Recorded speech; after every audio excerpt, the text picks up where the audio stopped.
Hi, welcome to another edition of Oh Heavens, where we are exploring, looking at questions about heaven, what it's going to be like, what it's not going to be like, what we can know, what we don't know. And so each question has kind of dealt with a number of different things. We've moved through a variety of topics at this point in the series. If you haven't been with us, go back and listen to some of the previous episodes. This particular question is really a question that has a churchy sound to it. But the question is, what is our fellowship going to be like in heaven? In other words, what are our relationships going to be like? What are we going to be, how are we going to interact with people? In heaven, it appears that we're going to have fellowship, relationships like we've never had before. You see, because God brings us in and we'll be God's people made over.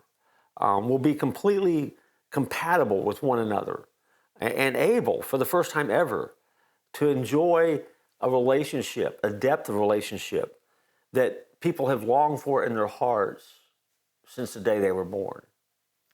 So in other words, take the best relationship you can think of and magnify that, again, exponentially, a number of times.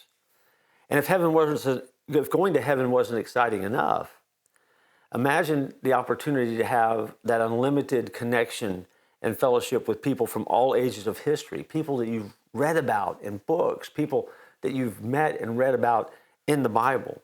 I mean, my list of people is David and Joseph, who was the earthly father of Jesus. I want to read about Daniel from the Old Testament.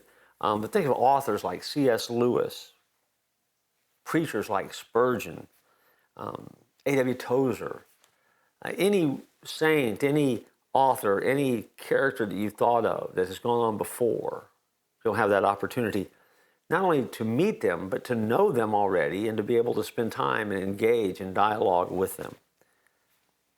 We'll never be able to comprehend it completely because we've never been in a situation like that before. But in heaven, we will be able to live in the perfect community, allowing ourselves to connect as we were created to connect. And that common bond, that connection, is the family that we are in God. And we get to experience that for all eternity.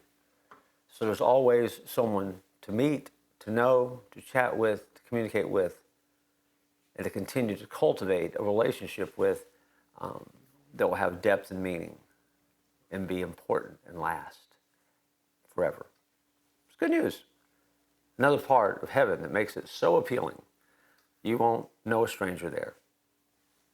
I'll look forward to joining you next time. Our series continues.